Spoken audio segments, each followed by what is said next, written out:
radda alaina arwahana wa afana fi ajsadina wa adhina lana bidzikr.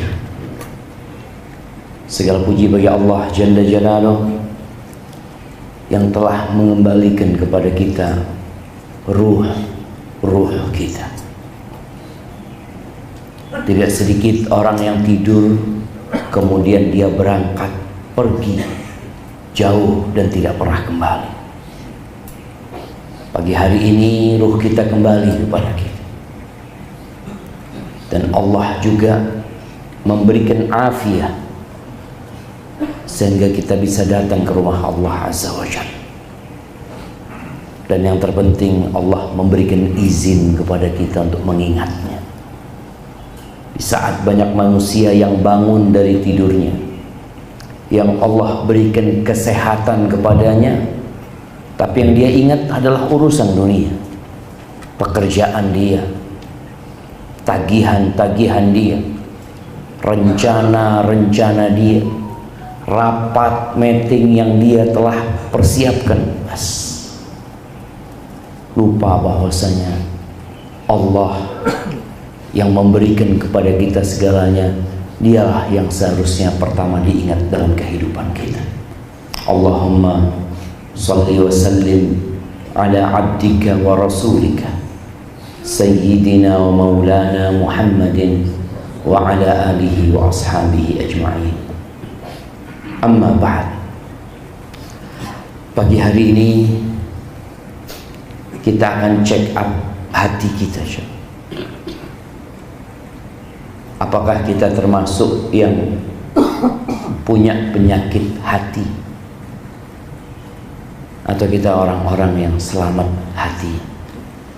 Kita berada di Masjid Asy-Syifa. Iya. Anak tadi tanya sama Raja, ini masjid punya rumah sakit teman.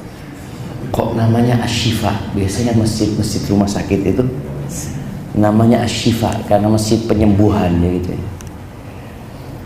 Tapi ternyata tidak. Wallahu a'lam, mungkin yang memberikan nama ingin yang datang ke masjid ini pulang dalam kondisi sembuh. Bukan berarti yang masuk masjid ini semua sakit gitu ya. Jemaah rahimakumullah, Allah begitu perhatian dengan hati, karena memang hati ini wadah segalanya. Orang bahagia itu bukan dari harta, dan orang itu hidup tentram dan damai bukan karena berada di negeri yang bahagia. Sekarang jadi percontohan negeri yang bahagia itu negeri apa?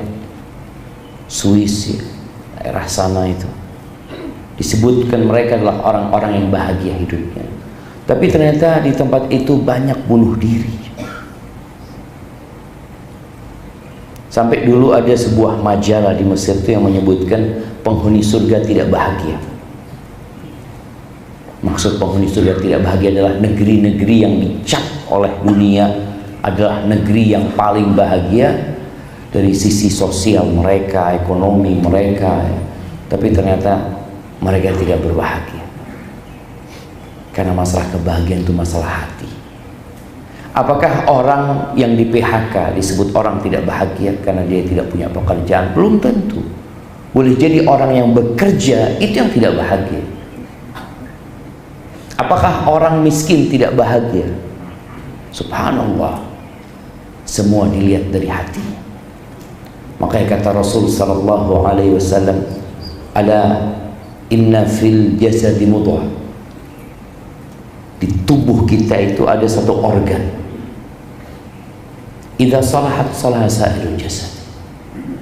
Kalau organ ini baik, sehat, sembuh, semuanya bakal baik. Tapi kalau dia rusak, semuanya rusak. Apa organ itu? Jantung. Tatkala kita bicara tentang hati, sebenarnya kita bicara tentang jantung kita. Sekarang sudah canggih orang mengobati penyakit jantung. Ada dengan cara bypass, ya. Ada dengan cara pakai ring yang mungkin dahulu itu tidak dilakukan. Demi ngobatin manusia. Karena kalau jantungnya rusak, jalan mungkin 50 meter sudah tidak kuat dia coba. Apalagi kalau sudah kena serangan itu jantung, seakan-akan dia ditindih oleh beban yang berat, susah untuk bernafas. Itu jantung yang merupakan organ, tapi di dalam organ ini pun ada hati. Makanya ada istilah hati sanubari. Kenapa disebut sanubari? Sanubari itu dari asal kata senobar. Senobar itu bahasa Arab, artinya bunganya pohon pinus, ya. Itu mereka menggambarkan al-qalbus sanubari adalah hati yang organnya ini. Kalau kita harus perhatian dengan jantung kita yang merupakan organ di tubuh kita ini, kita lebih harus perhatian dengan hati yang merupakan jantung yang bentuknya rohani yang tidak terlihat tatkala kita berangkat ke dokter. Dan Allah memerintahkan kita untuk senantiasa mengecek hati. Tatkala Allah berbincang tentang para nabi yang diutus oleh Allah Subhanahu wa taala, khususnya nabi kita Muhammad alaihi salatu wassalam, apa sih tujuannya beliau diutus? Allah berfirman di surat Al-Jumu'ah ayat 2, huwallazi ba'atha fil ummiyina rasulan minhum. Dialah Allah Jalla Jalaluh yang mengutus di kalangan orang-orang ummi. Dulu bangsa Arab, banyak mereka nggak bisa baca, nggak bisa nulis, ya. Utusan Allah dari mereka. Apa yang dilakukan oleh Rasul ini? Yatlu alaihim ayati. Dibacakan kepada mereka ayat-ayat Allah Azza wa Jalla. Makanya orang kalau dibacakan ayat-ayat Allah itu akan berdampak di hatinya, bertambah keimanannya. Itu yang lakukan Rasul SAW. Ketika ada orang mau masuk Islam atau Nabi sedang mendakwain orang-orang musyrikin, Nabi membacakan ayat-ayat Allah kepada mereka. Kemudian wa yuzakkihim, dan dia menyucikan mereka. Ini disebut tazkiyatun nufus, dibersihkan hati mereka. Wa yu'allimuhumul kitabul hikmah, dan Nabi mengajarkan kepada mereka Al-Quran, mengajarkan kepada mereka hikmah. Itu salah satu tujuan diutusnya Rasul Sallallahu Alaihi Wasallam, membersihkan hati. Apa gunanya orang itu sehat tapi kalau hatinya sakit? Kemudian di surat Al-Maidah ayat 41, Allah Azza wa Jalla tatkala berbincang tentang orang Yahudi dan orang-orang munafik, ulaika alladzina lam yuridillah ayyutahhira qulubahum. Mereka itu adalah satu kelompok manusia yang Allah tidak ingin membersihkan hati mereka.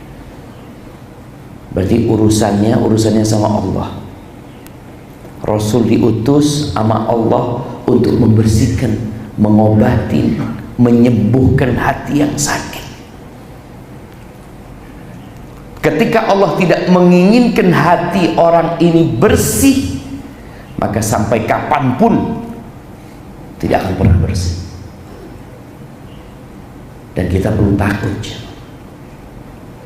Sebagian kita ada yang kalau dikasih nasihat itu sulit untuk berubah. Bahkan kalau 1.000.000 ustadz didatangkan, dia juga tidak akan berubah. Kita juga pernah mengalami masa hati kita ini lembut sekali. Mendengarkan kajian meneteskan air mata.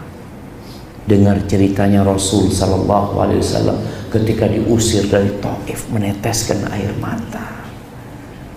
Mendengar bagaimana kisah ketika Nabi Alaihi Wasallam perang Uhud, nangis. Baca Quran sama artinya, nangis. Tapi ada fase 1 jam, 2 jam kita baca Quran mungkin, yang dikejar hanya target bagaimana anak hatam. Nggak ada lagi mentadabburi Al-Quran. Tidak ada lagi getaran-getaran yang menyebabkan dia semakin takut sama Allah Azza wa Jalla. Ahibati fillah, ketahuilah bahwasanya Allah Azza wa Jalla itu tidak melihat kepada rupa kita. Ini juga para lelaki perlu senantiasa mendidik istri.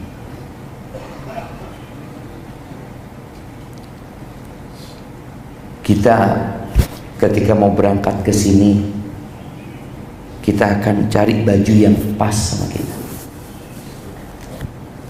Cari sarung atau celana atau peci.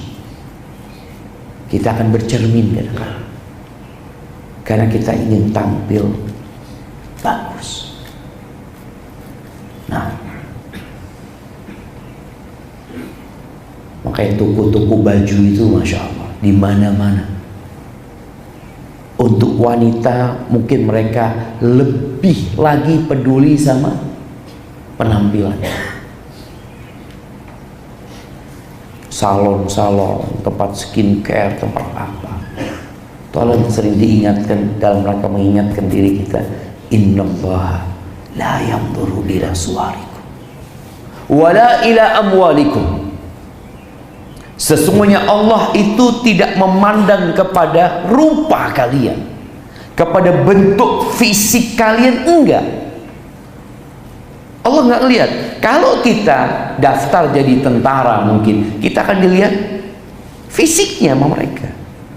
Kalau kita daftar bekerja di sebuah tempat, mereka akan lihat fisik kita.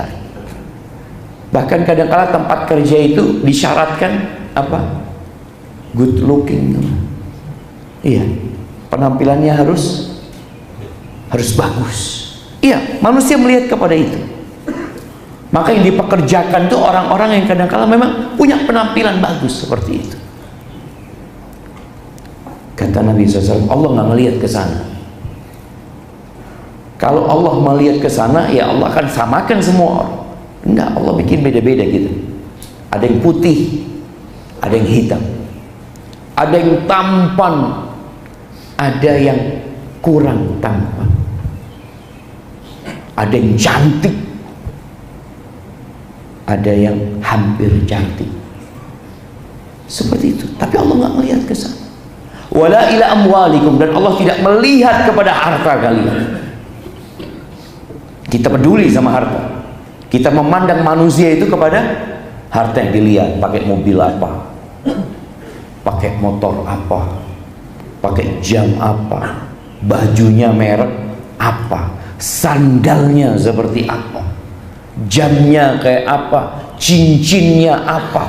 Itu pandangan manusia. Makanya kita menilai manusia biasanya dari tadi postur tubuhnya, penampilannya, lalu harta yang dia miliki. Masyarakat menghormatin fulan. Kenapa fulan dihormatin sama masyarakat? Fulus. Fulan fulus. Itu pandangan masyarakat. Tapi Nabi SAW mengatakan, bukan itu tempat Allah memandang. Wa innama yanzuru ila qulubikum wa a'malikum. Yang dilihat sama Allah Azza wa Jalla adalah hati kalian. Itu yang dilihat. Allah tahu apa isi hati kita. Allah tahu dengan pikiran-pikiran yang ada dalam hati kita. Allah tahu dengan penyakit yang ada di hati kita. Dan yang Allah lihat amal perbuatan kalian. Maka kita perlu ngecek, check up sekarang kita hati kita. Ada banyak tulisan para ulama, khususnya Ibnu Qayyim rahimahullahu ta'ala, yang membahas tentang urusan hati ini, syaitan. Karena kita perlu banget untuk check up hati kita. Ada penyakit enggak? Bagaimana cara mengeceknya? Yang pertama, ketika kita sedang beribadah, dicek bagaimana kondisi kita tatkala kita beribadah kepada Allah Azza wa Jalla. Karena ada orang yang ketika beribadah, baik itu sholat, puasa, umroh, haji, mengeluarkan zakat, itu yang hatinya tidak sedang menghadap kepada Allah Azza wa Jalla. Ada orang ditanya, tadi imamnya baca apa rakaat pertama? Baca apa ya? Wallahu a'lam. Ada orang yang tidak sadar, ini sedang sholat, sedang menghadap kepada Allah, Allahu Akbar. Bahkan sebagian ketika sholat itu ingat dengan utang-utang dia, ingat dengan nanti mau ngapain ini dan itu. Loh, engkau sedang menghadap Allah tapi hatimu tidak ada di rumah Allah Azza wa Jalla. Ketika Rasul SAW menyebutkan tentang 7 golongan yang akan mendapatkan naungan dari Allah, salah satunya apa? Lelaki yang hatinya ada di mana? Fil masjid. Dia di pasar, hatinya di masjid. Sebagian kita tubuhnya di masjid, hatinya di pasar. Apakah antum pikir semua orang yang sholat di masjid hatinya bergantung di masjid? Belum tentu, jemaah. Sampai seorang syekh menjelaskan kejadian di Riyadh ya, tentang bagaimana kondisi hati orang. Ini sholat duhur, sholat duhur, imamnya lupa, bacanya jar. Alhamdulillahi Rabbil Alamin. Terus amin, kata makmumnya semua. Gak tahu ini sholat duhur. Nanti rakaat kedua terus amin sampai selesai, baru mereka sadar, ya Allah, ini sholat duhur tadi kok keras suara imamnya. Karena hatinya sedang, mungkin dia sedang khusyuk, Ustaz. Jadi tahu-tahu wala dhalin, amin. Itu kita perlu cek. Bagaimana kondisi kita ketika kita sedang beribadah, ketika sedang puasa. Bagaimana puasa ini sebuah ibadah spesial antara hamba sama Allah. Nggak ada yang tahu. Puasa itu termasuk ibadah yang tidak bisa ditunjukkan. Nah, hari ini hari Kamis. Kita dianjurkan puasa hari Kamis. Pertanyaannya, bagaimana anak tahu di masjid ini yang sedang puasa hari Kamis? Gimana coba? Apakah topinya miring? Oh itu puasa itu. Kenapa topinya miring? Dari mana kita lihat? Bibirnya kering mungkin. Nggak ketahuan. Kalau sholat ketahuan. Dari mana kau tahu fulan sholat? Itu sedang rukuk dia. Sholat itu artinya. Bagaimana kau tahu fulan sedang berzikir? Itu loh lidahnya lihat. Sambil tangannya mengatakan itu sedang zikir ya. Tapi kalau dikatakan bagaimana fulan sedang puasa, gimana ya? Siapa yang tahu fulan sedang puasa? Allah Azza wa Jalla. Apakah kalau dia mengatakan ana puasa, dia benar puasa? Belum tentu. Berapa banyak Ramadan itu bapak-bapak yang puasa cuma di rumah. Dia puasanya itu dari mana? Anaknya ditanya, engkau tahu bapak puasa dari mana, nak? Oh, bapak sahur dan bapak berbuka. Memang itu tanda orang puasa. Banyak orang sahur berbuka tapi nggak puasa. Di tempat kerjanya dia nggak puasa. Maka ketika kita beribadah ini, kita perlu cek hati kita ada nggak dalam ibadah kita. Ketika antum baca Al-Quranul Karim, ada nggak hati antum di sana? Ana merasakan sendiri. Kadang kalau ana baca satu halaman jemaah, ya Allah, sedang mikirkan yang lain. yang seharusnya kita mendapatkan tambahan iman itu nggak dapat, hanya lewat bacaan itu. Mungkin kita dapat pahala 1, 2, dapat gandakan jadi 10, tapi hati kita sedang nggak di sana. Ketika antum mulai menjauh dari membaca Al-Quranul Karim juga, itu yang pertama. Yang kedua, Masya Allah, apa? Mau dikasihkan semuanya gitu. Iya, ini hadiah yang pertama buat yang tahu orang lain puasa. Allah kita nggak tahu. Kondisi kedua kalau ingin check up hati kita adalah tatkala menuntut ilmu. Bagaimana hubungan kita dengan ilmu? Ilmu ini warisannya Nabi. Kalau bicara harta, siapa yang mewariskan harta? Ya orang yang kaya. Yang ditinggalkan sama Fir'aun apa? Kam taraku min jannatin wa uyun. Wah, yang ditinggalkan Fir'aun, diwariskan ketika Fir'aun dan bala tentaranya mati, istana-istana yang mewah. Nah, itu warisan mereka. Makanya Nabi sekaya apapun, Nabi sekaya apapun itu tidak diwariskan. Kenapa? Jadi sedekah, supaya keluarga Nabi juga tahu harta itu bukan sesuatu yang perlu diperebutkan sebenarnya. Ilmu. Antum suka nggak dengar ilmu? Datang ke majelis ilmu. Ketika mendengarkan ilmu itu, punya nggak keinginan umpamanya untuk menambah ilmu? Anak mau datang kajian lagi. Karena Nabi SAW setiap pagi selesai sholat subuh, beliau berdoa, Allahumma inni as'aluka ilman nafi'an.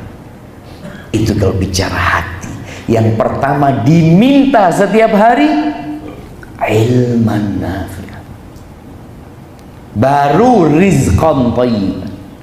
Sebagian kita terbalik, ambisi dia ada di mana? Rizki. Lu Ustaz, kan nggak semua orang harus jadi Ustaz. Enggak, tapi semua orang harus menuntut ilmu. Abdurrahman bin Auf, konglomerat yang kaya, pedagang yang sukses, tapi tetap belajar, menuntut ilmu, duduk di majelisnya Rasul Sallallahu Alaihi Wasallam. Khalid ibn Walid, oke, dia seorang panglima perang, tetap belajar mereka. Maka kita perlu sisihkan waktu untuk menuntut ilmu, dan ketika menuntut ilmu, antum lihat bagaimana kondisi antum. Nih para penuntut ilmu juga, ada yang menuntut ilmu awalnya ikhlas lillahi ta'ala, terus hatinya berubah, dia mencari kekuasaan dengan ilmunya, mencari popularitas, ingin senantiasa namanya disebut, ingin selalu tampil di depan, suka berdebat. Hati-hati. Kadangkala kita melihat ada perdebatan sengit antara warganet dan netizen. Komen itu jemaah, oh anak, kadang ya Allah, apa ini mau mereka? Maka orang yang menuntut ilmu pun kadangkala bisa berubah niatnya, maka tolong dicek, khususnya bagi orang-orang yang sudah ngaji. Oh fulan mah baru belajar, fulan anak ngaji di Asyifa ini sudah 4 tahun, fulan ini baru 7 hari mungkin. Ada masalah di hati kita. Yang ketiga, dakwah. Rasul sallallahu alaihi wasallam mengatakan, balighu anni walau ayat, sampaikan dari aku walaupun 1 ayat. Antum udah sampaikan belum?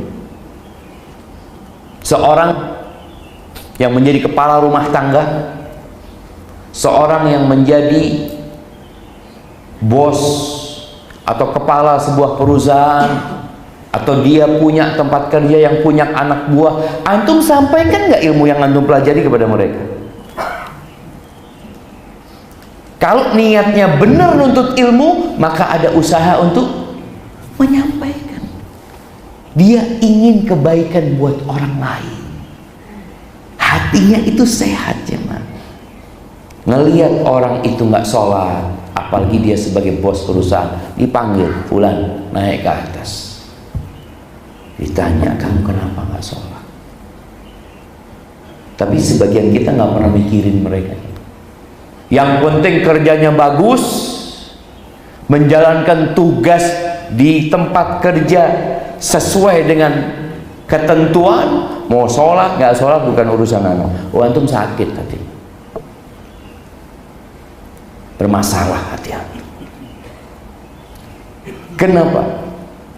Nabi SAW mengatakan, la yu'minu ahadukum hatta yuhibba li akhihi ma yuhibbu li nafsi. Tidak beriman seseorang di antara kalian sampai dia mencintai saudaranya sebagaimana dia mencintai diri sendiri.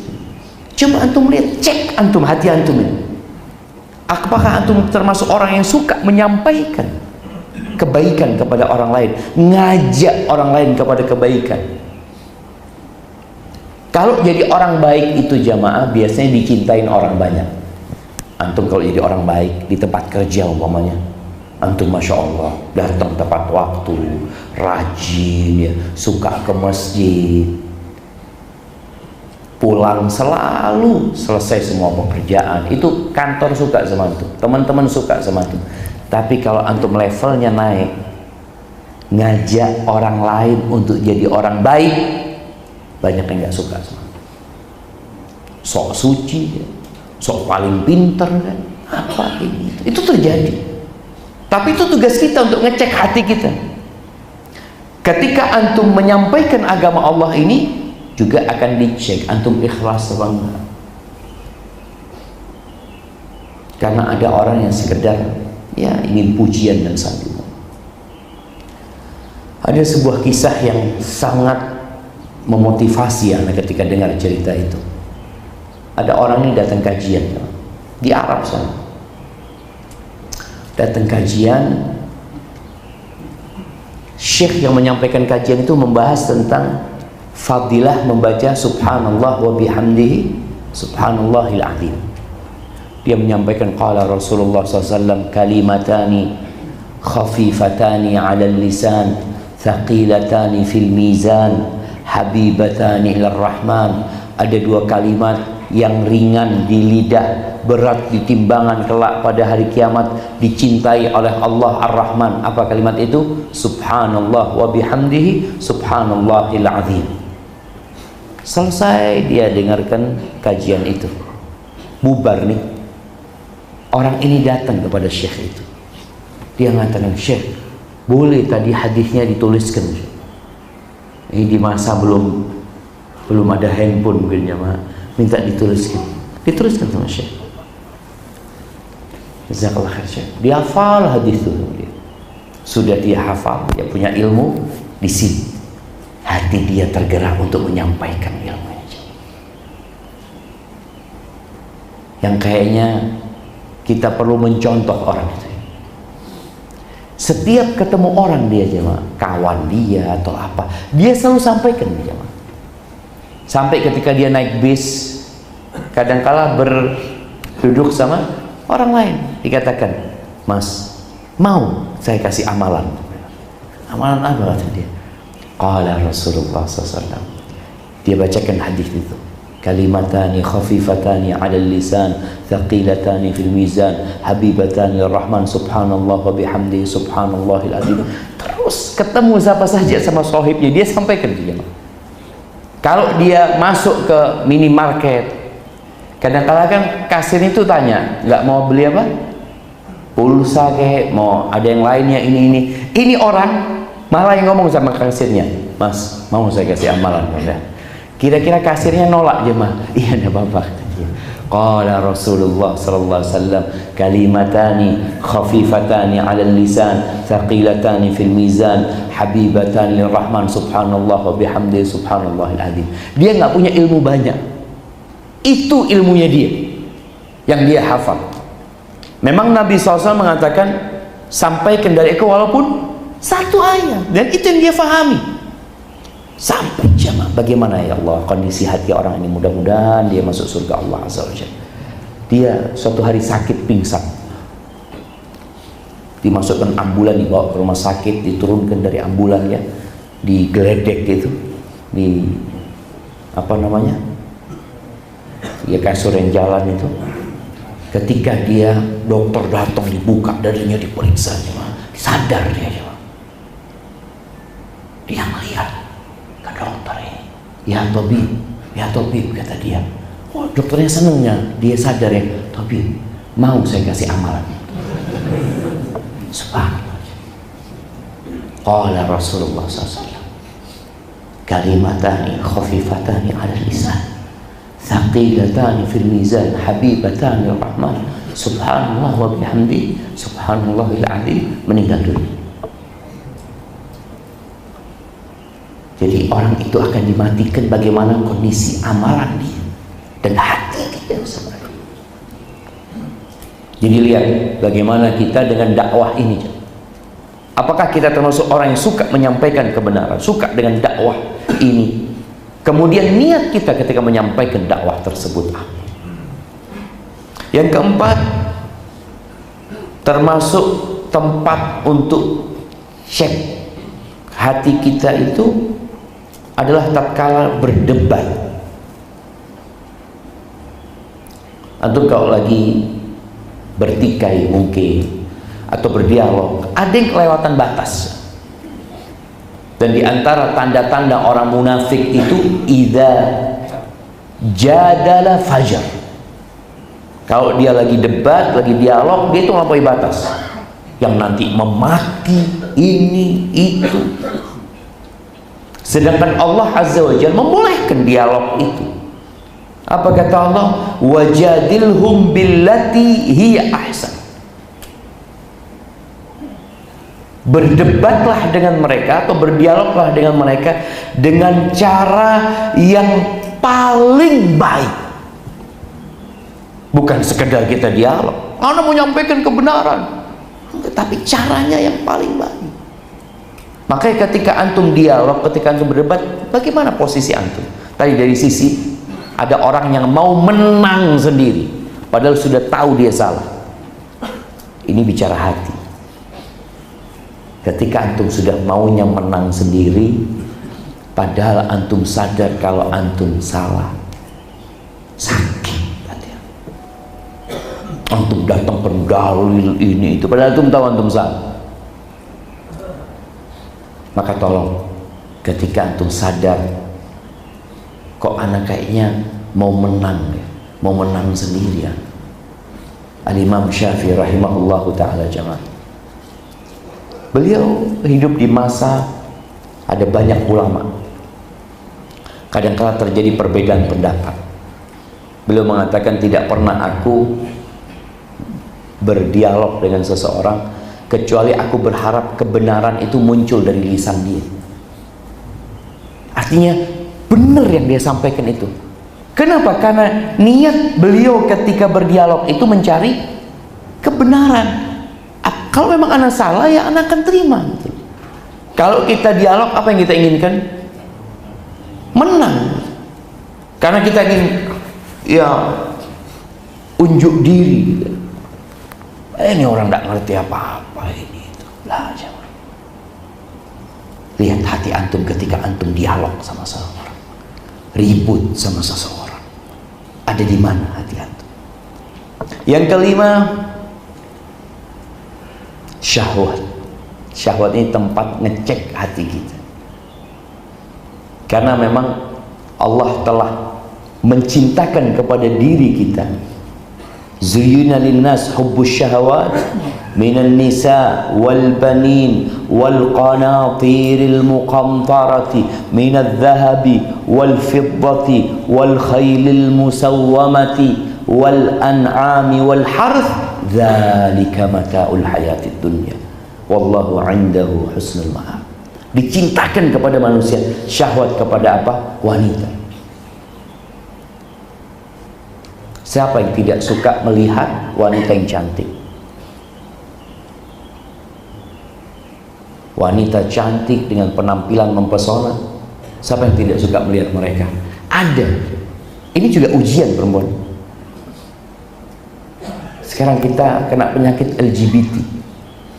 Lihat perempuan cantik biasa, lihat laki-laki Masya Allah, Masya Allah, ini marit, ini sakit, ini iya. Ini untuk ngecek juga, dari situ kita tahu ini orang ada masalah gitu. Ketika orang cinta dengan melihat syahwat kepada wanita, oh wajar. Tapi apa sikap kita ketika itu? Menundukkan pandangan apa tidak? Ini ujian. Ketika kita tahu Allah sedang mengawasin kita, dia turun enggak. Dia akan salurkan syahwatnya ke tempat yang halal. Dia akan menikah. Harta juga. Kenapa di negeri kita ini jamaah menjadi negeri yang tingkat korupsinya nomor berapa Indonesia ini? Entah nomor berapa. Karena kita tahu ujian syahwat kepada harta ini dimulai dari RT. Di RT sana kadang-kadang sudah mulai urusan fulus ya. Nanti dari RT ke RW, dari RW nanti ke kelurahan, ini itu. Anak pernah waktu itu ngurus apa? KTP. Karena ngurus pindah ya, pindah domisili. Tanda tangan biasa kita minta tanda tangan sini. Selesai, iya biayanya sekian. Biaya apa? Kata dia. Oh tanda tangan. Oke. Nanti ngurus ke kelurahan, ke kecamatan akhirnya. Ada satu hal yang terjadi. Sudah selesai KTP-nya, Bapak seikhlasnya. Loh, kok ada seikhlasnya? Emangnya masjid ini seikhlasnya? Kita sedekah. Suruh taruh ke sana jamaah. Oh, ini syahwat kepada harta. Jadi masalahnya itu memang ujian dari Allah Subhanahu wa ta'ala. Ada seorang yang ditangkap sama KPK.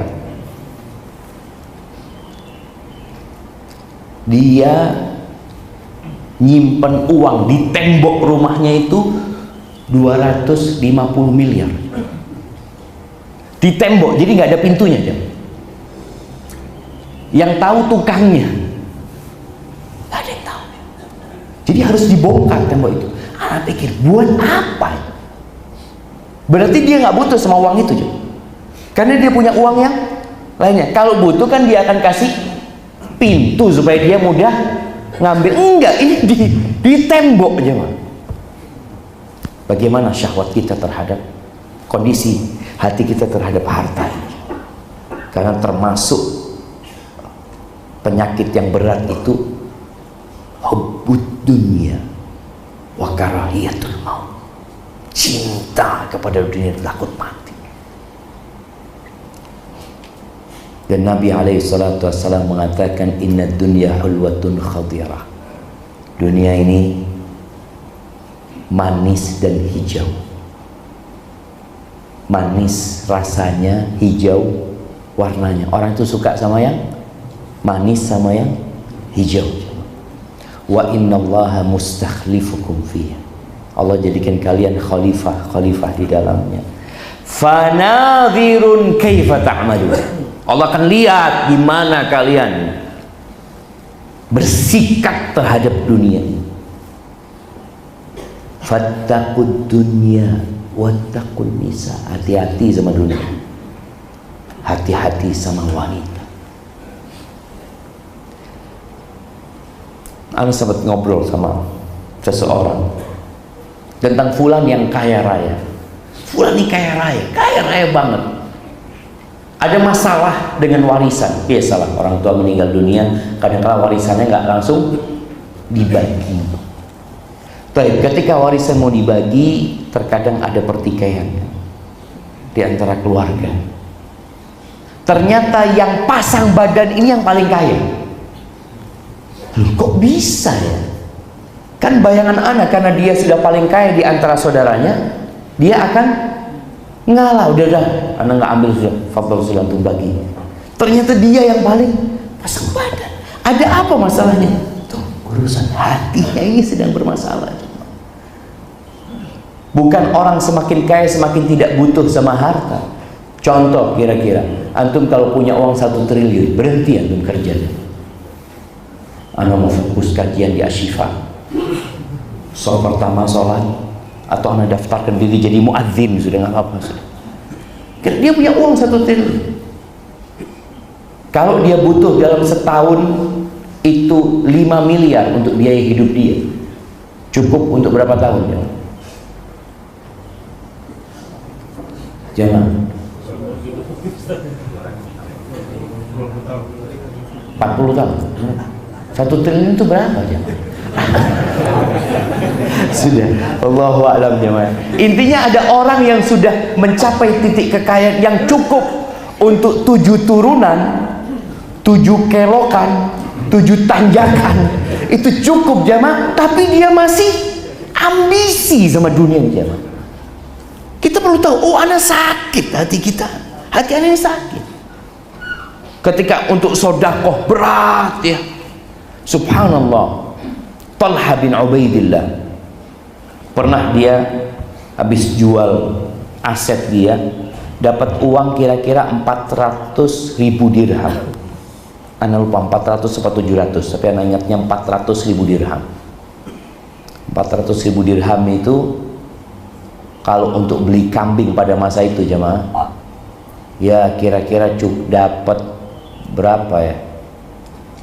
Dapat 40.000 ekor kambing. Malam hari itu dia nggak bisa tidur, melihat uang sebanyak itu di rumah dia. Istrinya tanya, kenapa engkau kok gundah? Kata dia, ini ada harta sebanyak ini. Antum kalau punya harta banyak pikirannya apa? Beli mobil, ini itu, kayaknya anak mau kawin lagi juga. Jadi ada banyak pikir ketika punya harta banyak. Nggak punya harta mikir bagaimana punya harta. Ketika punya harta banyak mikir mau dipakai apa harta ini jemaah. Apa kata istrinya? Engkau benar kepingin nggak kepikiran galau? Iya kata dia. Engkau panggil pembantumu sudah, engkau bagikan. Gitu ya? Iya. Berangkat ini Tolai. Semua dikumpul ini, kirimkan ke rumahnya fulan, kirimkan ke rumahnya fulan, terus sampai habis. Malam hari itu tenang tidurnya. Masya Allah. Kalau antum kira-kira tenang, ya Allah. Itu kepikiran lagi, udah dibagikan masih kepikiran lagi gitu jamaah. Pernah ditanya Talha bin Ubaidillah, engkau kok bisa sih melakukan itu? Ini ujian di sini. Kita tadi tes, cek hati kita gimana. Katanya Talha bin Ubaidillah, inna lanajidu ma yajiduhul bukhala fi nufusihim. Kita ini sama merasakan apa yang dirasakan orang-orang yang bakhil. Sama. Kalau kita sama manusia, sama-sama dicintakan kepada kita harta. Bukan berarti orang yang rajin sedekah itu gak cinta sama fulus ya mak. Oh fulan ini rajin sedekah gak suka sama fulus. Enggak, sama aja mak posisi. Walakinnana natasabbar. Tapi kita berusaha untuk menyabarkan diri. Melihat kepada karunia yang Allah akan berikan. Itu yang perlu dilakukan. Kita cek bagaimana kita dengan syahwat tadi.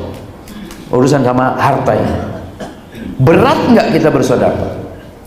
Tapi kalau kita berat, tapi kita keluarkan, sembuh nanti antum dari penyakit itu. Karena iman dan bukhl atau syuh ya, syuh ini lebih kepada pelit dan ambisi, itu nggak kumpul di hati seorang hamba. La yajtami'u imanun wa syuhun fi jawfil abdi. Enggak. Maka hati-hati dengan urusan dunia, hati-hati dengan urusan wanita jemaah. Ya Allah, ini satu ujian yang Allah berikan kepada kita. Kemudian berkaitan dengan syubhat dan fitnah, bagaimana hati kita ketika ada syubhat ya. Kita lihat syubhat sekarang begitu mudah tersebar dan begitu mudah untuk dibaca oleh orang. Syubhat ini kerancuan dalam memahami agama, seperti aliran liberal ini yang mengatakan semua agama sama. Kemudian beberapa waktu yang lalu muncul orang yang berpikiran melegalkan perzinaan. Kalau orang mengharamkan zina kemudian dia berzina, ya itu karena syahwatnya. Tapi ada orang yang mulai berusaha untuk melegalkan perzinaan, umpamanya seperti itu. Syubhat-syubhat yang ditebarkan oleh orang-orang Syiah umpamanya berkaitan dengan bagaimana Abu Bakar dikatakan kafir, Umar dikatakan kafir, Utsman dikatakan kafir. Itu syubhat. Orang, engkau kok bisa percaya? Loh, aku dengar itu. Loh, engkau dengar dari orang yang tidak menyampaikan sesuatu dengan benar. Di depan kuburan Baqi di kota Madinah itu.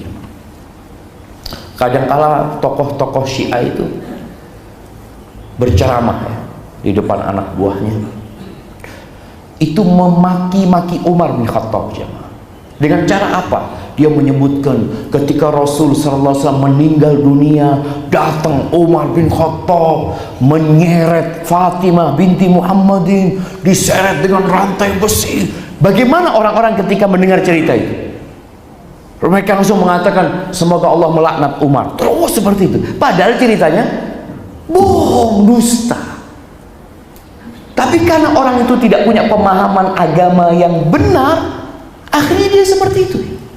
Dan ini bahaya. Bahaya sekali kalau kita tidak belajar. Maka tadi kita lihat kondisi hati kita. Kalau dengar syubhat, tahu-tahu kita langsung mudah menerimanya, maka hati kita sedang sakit. Seperti orang-orang munafik. Orang-orang munafik itu sholat loh jemaah, sholat subuh kadang-kala mereka, walaupun berat buat orang munafik. Yang jadi imam siapa ketika sholat subuh? Nabi Muhammad SAW. Dan orang munafik itu bangun masjid. Antum pikir orang munafik itu bangun kafe? Di kota Madinah orang munafik itu bangun masjid,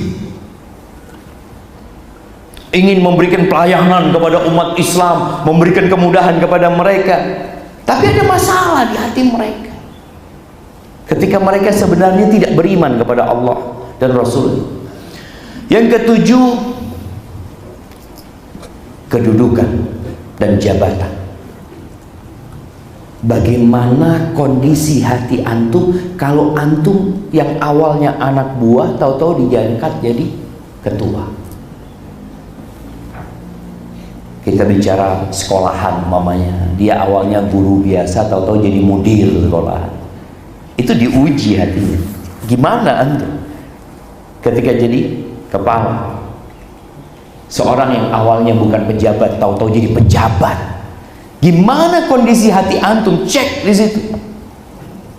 Kalau akhirnya antum jadi congkak ya. Ada orang gara-gara jadi pejabat akhirnya nggak salam dong. Kenapa? Oh, yang salam itu anak buah. Emangnya ada hadisnya yang salam itu anak buah kepada atasan? Yang ada yang tua dikasih salam sama yang muda. Artinya yang muda memberikan salam kepada yang tua. Kalau anak buah antum umurnya 60 tahun, antum umurnya 40 tahun sebagai atasan, siapa yang mengucapkan salam terlebih dahulu? Siapa jemaah? Yang muda. Walaupun antum sebagai gubernur umpamanya, sebagai bupati, sebagai kepala desa, antum lihat.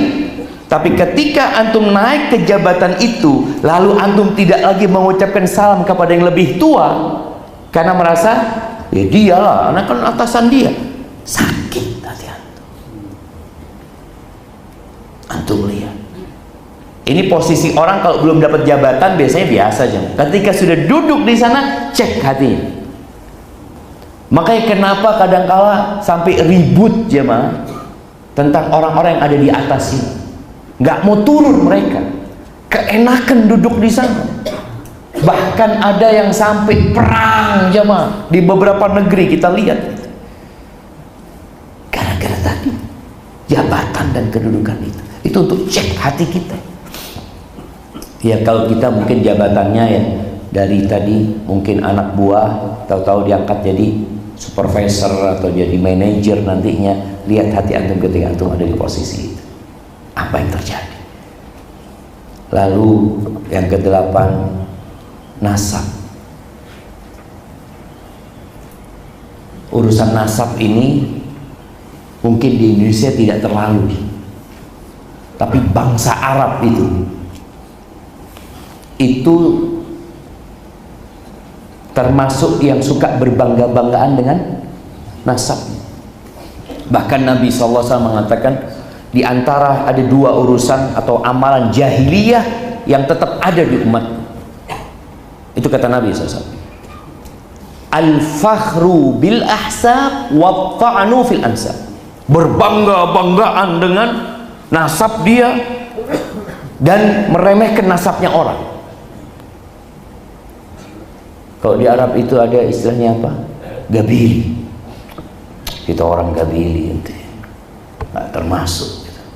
Iya, itu termasuk amalan jahiliyah. Kita lihat bagaimana nasab ini bisa milih ya, antum bisa milih nggak? Lahir loh, anak kok Bajir ya anak ya?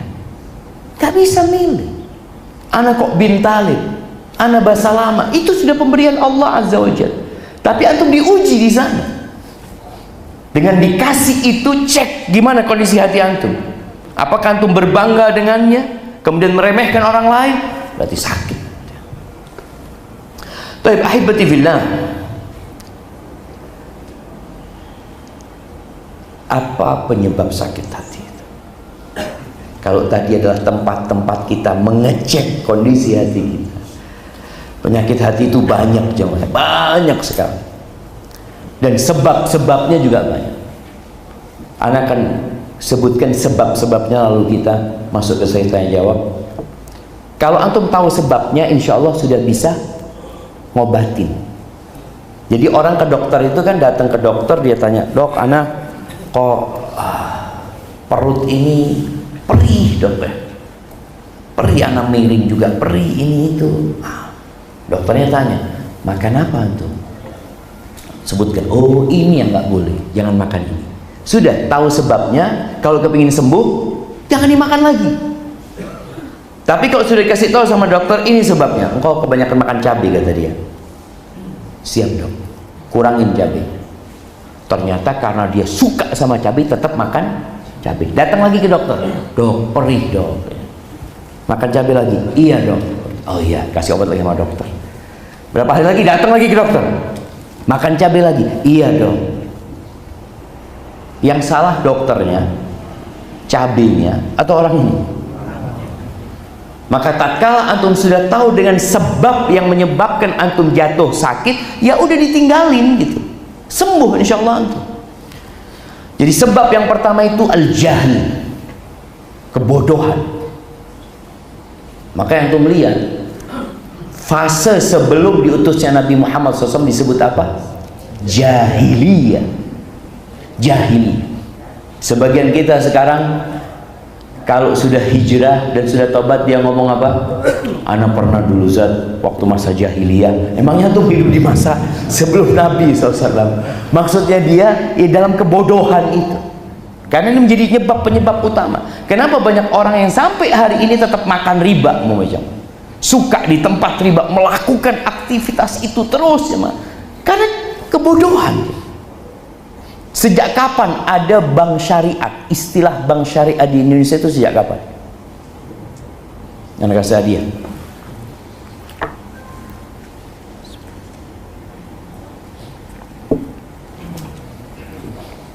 Jamaah. Tahun berapa? Tahun berapa?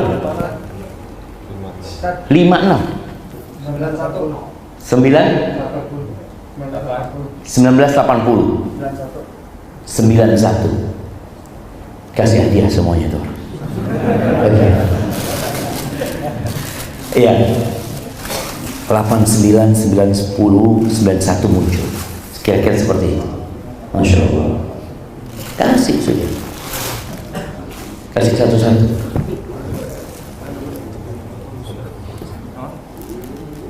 Nah, kasih temennya yang di belakangnya.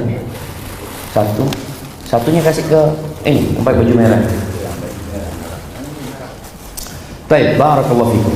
Kita lihat kenapa jemaah kok itu terjadi? Karena nggak ngerti. Kita itu dibodoh-bodohin sama Belanda 350 tahun. Jilbab.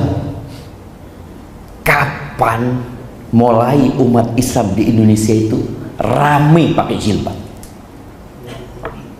Sama dengan kejadian itu. Jadi tahun 89, 90 itu kisah 300 siswi yang dikeluarkan dari sekolah karena pakai jilbab. Dulu kayak gitu zaman. Pakai jilbab dikeluarkan dari sekolah, padahal presidennya muslim, menteri pendidikannya muslim, kepala sekolahnya muslim, yang pakai jilbab dikeluarkan dari sekolah. Penyebabnya apa? Bodoh, nggak ngerti.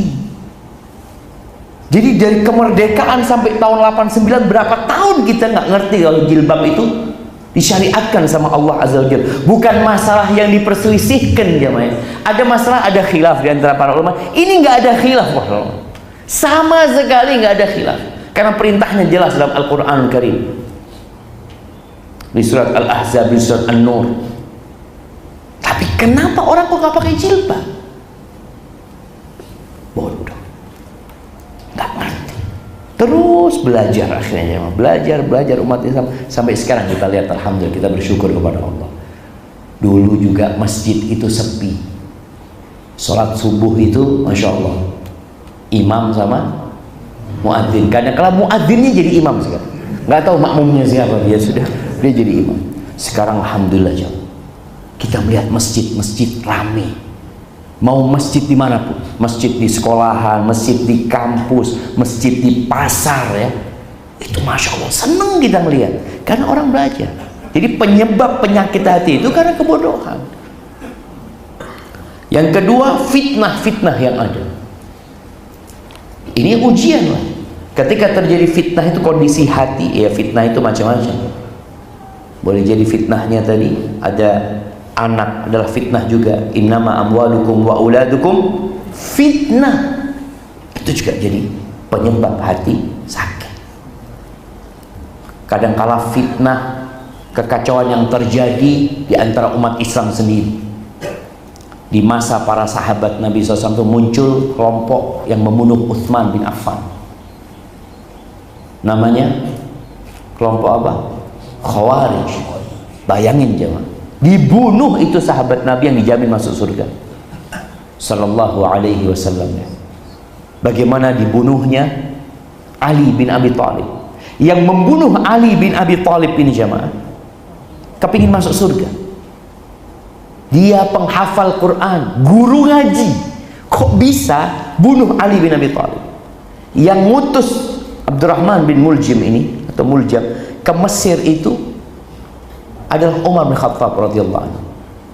Dan dia berpesan kepada Amr bin As, dekatkan rumahnya dari masjid. Ini orang pintar. Ini bukan masalah bodoh, enggak, dia orang pintar. Dekatkan rumahnya dari masjid. Tapi terkena fitnah dia dengan pemikiran-pemikiran yang menyimpang. Akhirnya dia membunuh Ali bin Abi Thalib dan berharap masuk surga. Gimana orang membunuh sahabat Nabi yang dijamin masuk surga, dia mau masuk surga? Terjadi fitnah. Kemudian yang ketiga, syahwat dan kemaksiatan. Itu juga menjadi penyebab hati kita sakit. Tinggalkan kemaksiatan, bertobat kepada Allah Azza wa Jalla, tundukkan syahwatnya dengan yang halal-halal. Insya Allah antum sembuh dari penyakit itu. Makanya ketika Nabi SAW mengatakan kepada para pemuda, ya ma'syaras syabab, man istata'a minkumul ba'ah falyatazawwaj. Wahai kaula muda, siapa di antara kalian memiliki kemampuan, hendaklah nikah. Kenapa disuruh menikah? Syahwat itu ada. Bagaimana menundukkannya? Menikah. Fa innahu aghaddu lil basar wa ahsan lil farj. Karena menikah itu akan lebih membantu kita untuk menjaga pandangan dan menundukkan syahwat kemaluan kita.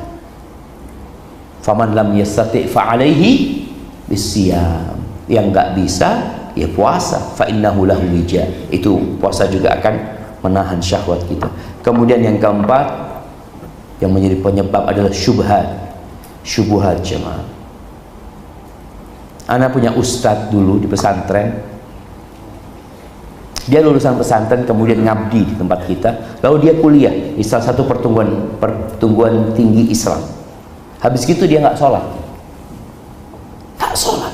Bayangin, ustadz lulusan pesantren berhenti sholat. Ana tanya, Ustadz, kenapa Ustadz? Kok nggak kelihatan di masjid ini itu? Iya, kata dia. Allah berfirman, oh punya ilmu berarti. Ustadz masa nggak punya ilmu? Allah itu mengatakan, aqimis sholata li dzikri, dirikan sholat untuk mengingatku. Kalau sudah ingat sama Allah, nggak perlu sholat. Tujuannya sholat itu mengingat Allah Azza wa Jalla. Bayangin ya, orang kalau kena syubhat ini, oh gitu ya, jadi nggak perlu sholat, nggak perlu sudah. Yang penting ingat sama Allah sebentar, berhenti sholatnya. Itu syubhat. Na'udzubillah. Nabi SAW itu yadhkurullah fi kulli ahyan. Nabi itu senantiasa mengingat Allah dalam semua kondisi. Apakah beliau nggak sholat? Beliau yang ngajarin sholat, sampai mati beliau sholat. Sallallahu alaihi wasallam. Cuma tadi syubhat. Dan di kampung ana itu ada abah ana pernah tanya dengan seorang perempuan, dia datang ke rumah, ada urusan, dia kayaknya ibu kampung waktu itu yang urusin urusan, tanya bapaknya, abah ana tanya, bapaknya kok nggak kelihatan di masjid lagi, kata dia. Iya Pak Rizal, bapak saya berhenti sholat karena dia merasa makomnya sudah tinggi, berhenti sholat. Artinya orang yang taat ibadah gara-gara syubhat sakit hati, berhenti sholat. Allah itu melihat kepada hati dan amalan. Ini orang hatinya nggak benar, nampak dari amalannya. Dan banyak loh jangan, banyak kejadian seperti itu. Mungkin sebagian kita nggak paham, tapi gara-gara syubhat, orang yang berhenti sholat, orang kemudian melakukan perzinaan gara-gara syubhat, dipikirnya halal sama dia. Na'udzubillah, hati-hati dengan syubhat. Yang kelima adalah lalai dari berzikir. Sebab terjadinya penyakit hati ini karena kita jarang berzikir. Berzikir itu ya zikir lisan, zikir hati kita. Zikir. Allah Azza wa Jalla mengingatkan ketika selesai sholat Jumat itu dalam rangka mengingat Allah. Fas'au ila dzikrillah. Ketika selesai sholat, kata Allah, fa idza qudiyatis shalah fantashiru fil ard. Kalau udah selesai sholat, kalian silahkan bertebaran di muka bumi ini. Yang mau ke pasar, yang mau pulang ke rumah, yang mau ke kantor, fantashiru fil ardi wabtaghu min fadlillah. Cari karunia Allah. Jadi ketika bekerja yang dicari apa? Karunia Allah. Wadhkurullaha katsiran la'allakum tuflihun. Ingatlah kepada Allah yang banyak. Jadi bukan sekedar tadi zikir yang selesai sholat. Karena sebagian orang berpikir ya berzikir itu selesai sholat. Kalau udah keluar masjid udah selesai, khalas. Karena tadi berzikir. Loh, disuruh banyak berzikir ketika keluar dari masjid. Kenapa harus lebih banyak lagi di luar berzikir? Karena godaannya lebih banyak. Dan waktu antum di luar masjid itu lebih banyak. Di masjid berapa lama gitu jemaah? Zuhur, sholat sambil zikir mungkin 15 menit atau 20 menit. Kalau 20 menit dikali 5 berapa? 100 menit. Sisanya antum di luar. Maka tolong perbanyak ingat Allah SWT. Kemudian yang selanjutnya hawa nafsu, keinginan itu jadi sebab. Kepingin ini, kepingin itu, ngelihat orang motornya baru kepingin, lihat orang handphonenya baru kepingin, terus keinginan. Maka tolong antum jaga pandangan mata dari untuk meredam keinginan ini. Orang itu kalau punya handphone bagus ya mah dan layak pakai, insya Allah dia nggak akan ganti. Tapi gara-gara keinginan ganti dia. Oh, keluar yang baru lagi, keluar yang baru lagi. Emangnya ada iPhone ini sudah tidak mengeluarkan lagi? Enggak, dia akan mengeluarkan tiap tahun. Makanya godaannya orang itu ikut, oh anak kepingin, anak. Untuk apa sih antum? Maka tolong diredam dengan cara tidak melihat. Ada satu kawan, Masya Allah, dia mengatakan, Ustaz, anak sekarang sudah nggak punya IG lagi, Ustaz. Kenapa? Anak ngomong manfaat IG itu. Anak ngomong, enggak Ustaz, anak itu kalau sudah punya Instagram, Ustaz, anak itu suka sama jam. Dia suka sama jam yang ratusan juta, miliaran tuh jemaah. Anak itu kalau ngelihat jadi kepingin. Asal anak nggak punya, jadi nggak kepingin. Maka orang buta itu keinginannya jadi teredam karena dia nggak tahu jemaah. Kemudian yang ketujuh, kawan yang buruk itu juga merusak hati. Maka antum cari kawan yang baik. Kemudian ke-8 menjadi penyebab hati itu sakit, makan haram. Sakit, doa nggak dikabulkan, terus jadi orang yang ambisi, yang diperbudak sama dia gara-gara makan haram. Kemudian yang ke-9, ya melepas pandangan mata ke yang haram-haram. Yang ke-10, ghibah dan namimah. Itu menjadi penyebab hati antum jadi keras nantinya. Dan yang ke-11, sibuk nyari dunia, sibuk mencari dunia dan ambisi untuk memperbanyak harta. Nggak dilarang orang mencari dunia, tapi ambisinya tolong urusan akhirat. Hadza wallahu a'lam bishawab. Itu yang dapat Anda sampaikan pada kesempatan kali ini. Semoga memotivasi kita jemaah untuk jadi lebih baik. Ini hari kerja jam berapa maksudnya jam? Libur hari Kamis. Masya Allah. Jadi di Purwakarta liburnya Kamis sama Jumat gitu. Nah, bagaimana cara menghilangkan penyakit hati atau dendam pada seseorang? Iya, ketahuilah bahwasanya kita ini juga suka berbuat salah. Kalau antum mungkin dendam sama fulan karena pernah menyakiti antum, kondisi fulan bisa jadi fulan ini sudah berubah, fulan itu sudah menjadi orang yang lebih baik. Allah Azza wa Jalla mengatakan kepada Nabi yang alaihi salatu wassalam, khudzil afwa, jadilah orang yang pemaaf. Ambil maaf itu sebagai karaktermu, diambil. Wa'mur bil urf, perintahkan kepada kebaikan. Jadi kita memaafkan seseorang bukan berarti membiarkan dia berbuat dosa. Kita kasih tahu, kita kasih nasihat. Wa'arid anil jahilin, ada orang-orang bodoh yang nggak perlu diurusin. Sudah, nggak usah diingat wal apa, ditinggalkan orang-orang bodoh. Maka bicara kita dendam kepada seseorang itu hanya akan membuat hidup antum semakin sengsara. Setiap melihat fulan ya sempit dada. Dan biasanya orang kalau dendam itu akan muncul keinginan-keinginan bagaimana orang ini kena musibah. Itu orang yang dendam. Dan dia akan gembira kalau dia sakit, gembira kalau dia kena petaka, tabrakan, keluarganya susah, gembira dia. Apa penyebabnya? Dendam. Bagaimana dendam ini melahirkan penyakit-penyakit yang lainnya. Maafkan dia, selesai urusan. Nabi alaihi salatu wassalam disakiti lebih daripada antum. Dilempari batu jemaah sampai berdarah-darah, dibunuh sahabatnya. Apakah Nabi alaihi salatu wassalam akhirnya dendam mau membunuh orang-orang musyrikin di Mekah? Enggak, dimaafkan sama Nabi SAW. Pernah istri Nabi itu difitnah berzina. Bayangin, gimana kalau istri antum difitnah berzina? Ini istri Nabi SAW. Salah satu yang menfitnah itu Mistah. Mistah ini misanan sama Abu Bakar, miskin. Abu Bakar itu selalu memberikan santunan kebutuhan Mistah itu, termasuk dia yang menyebarkan. Dan biasanya jamaah, kezaliman yang dilakukan oleh saudara itu lebih menyakitkan daripada kezaliman orang Yahudi. Karena yang menyakitin kita siapa? Saudara kita sendiri. Ini loh orang yang kita bantu malah dia menusuk kita dari belakang. Itu Abu Bakar As-Siddiq bersumpah tidak maulah memaafkan Mistah, walau mau ngasih santunan sama Mistah. Bersumpah dia jemaah bahwa dia sakit hati benar-benar sama Mistah. Allah tegur.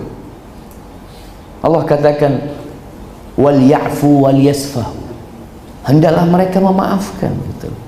Udah nggak usah dihukum orang-orang itu, dilupakan kesalahan dia. Ala tuhibbuna ayaghfirallahu lakum. Apakah kalian nggak suka Allah ngampuni dosa-dosa kalian? Abu Bakar ditegur jemaah. Apakah kalian nggak suka diampuni dosa-dosanya? Karena semua orang pasti punya salah. Sadar, bala, ya Allah, aku kepingin ya Allah. Akhirnya Abu Bakar membayar kafarat atas sumpahnya, dan dia bersumpah baru tidak akan mencabut santunan yang diberikan kepada Mistah. Maka cara supaya tidak dendam, kita tahu kita ini juga punya salah sama Allah. Kalau kita tidak memaafkan orang lain, padahal doa kita Allahumma innaka afuun tuhibbul afwa fa'fu anni, buat fulan tidak ada maaf. Allahumma innaka afuun, antum minta maaf sama Allah lalu fulan antum tidak maafkan.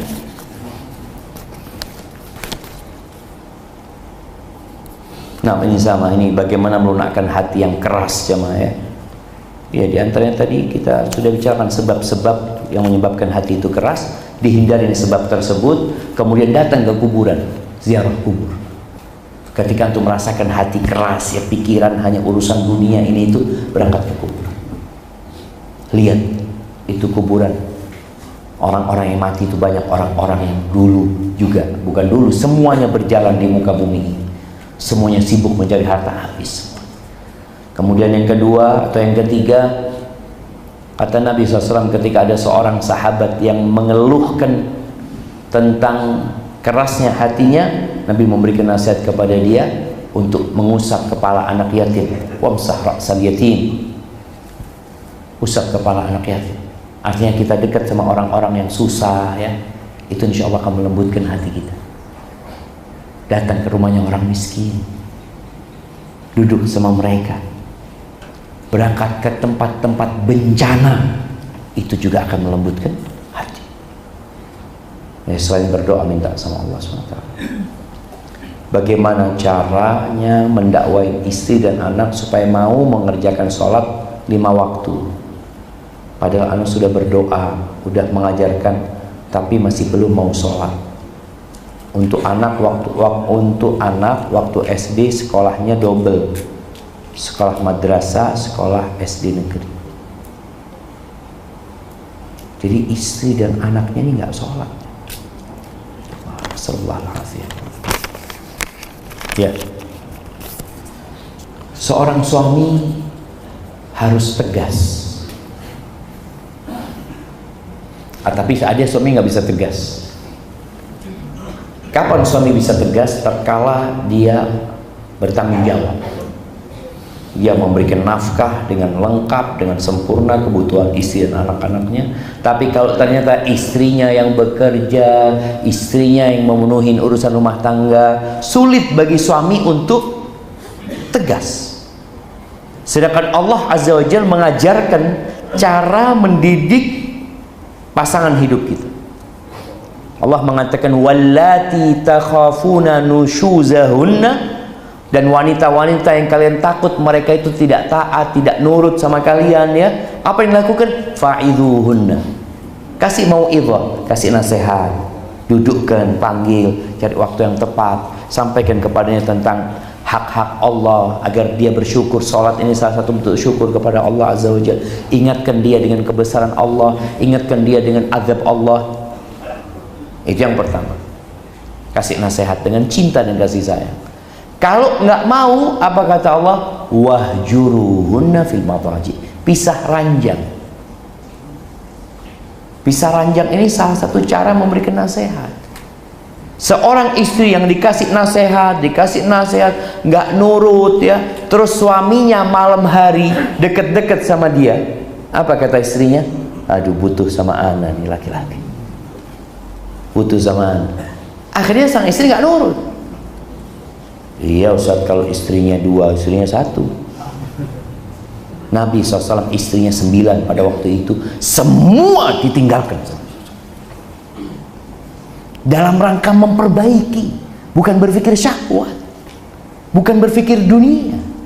9 istri Nabi itu pernah diboikot 1 bulan.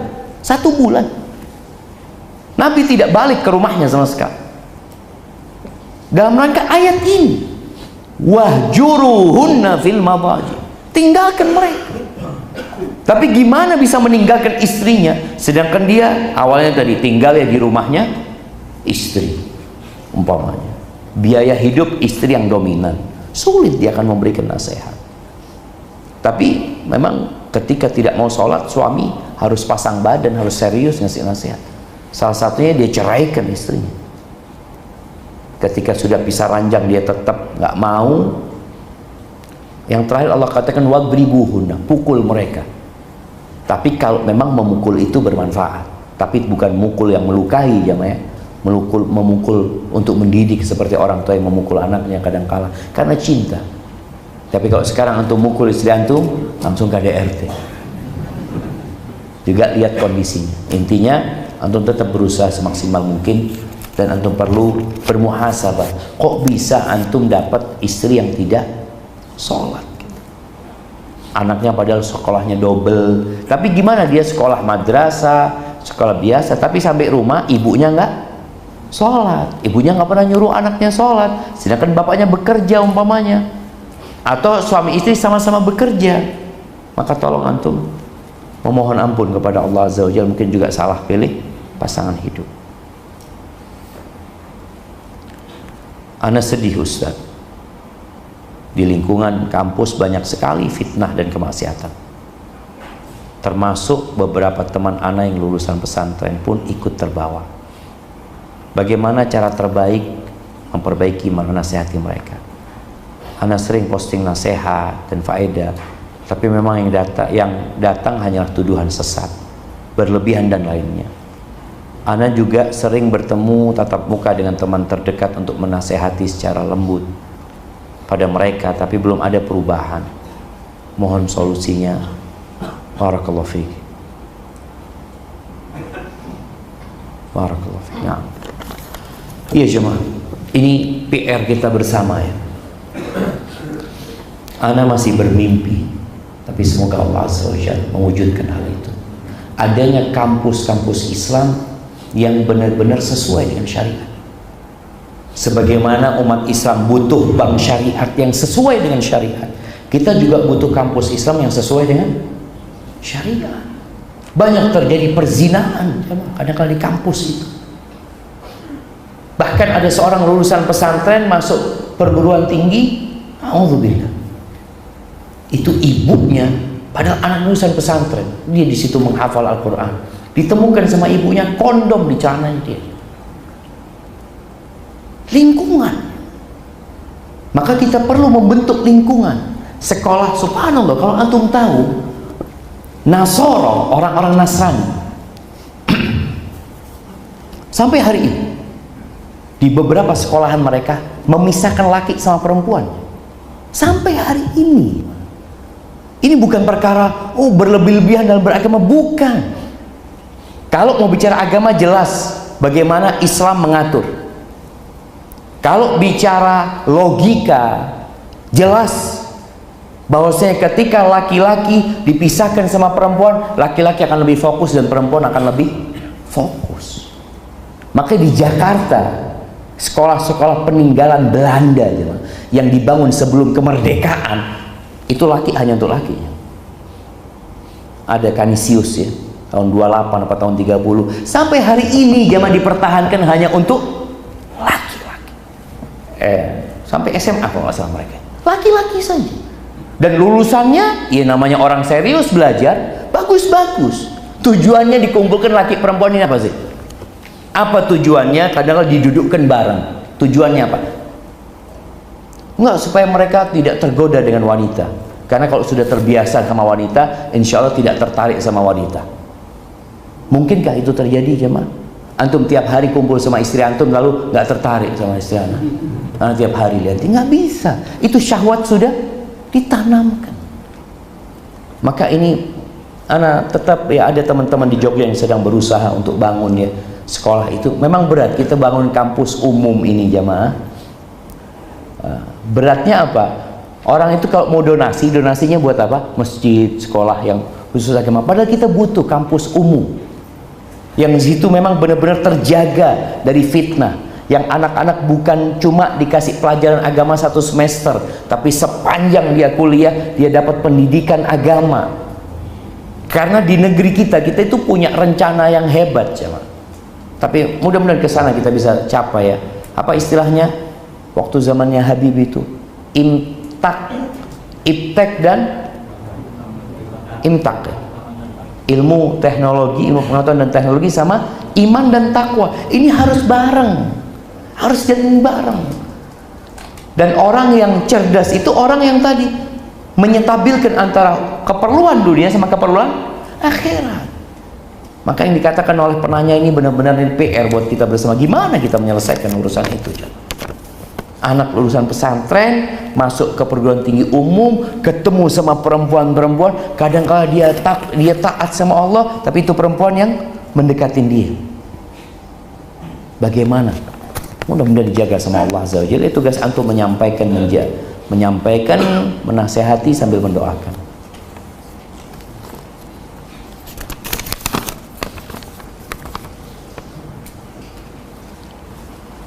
Ustaz, kisah pemuda tadi Masya Allah, syukran jazakallah. Ustaz, bagaimana kita mengetahui benarkah kita ikhlas ketika melakukan atau selesai melakukan ibadah? Seringkali merasa ikhlas namun juga ragu. Kalau antum merasa ikhlas, maka antum perlu ikhlas lagi. Iya, mana ikhlas sudah, perlu ikhlas lagi. Karena boleh jadi ada ujub di diri antum. Namun juga ragu. Ya, kita itu beribadah jamaah. Nah, ini berkait pergi ke majelis ilmu untuk apa ya?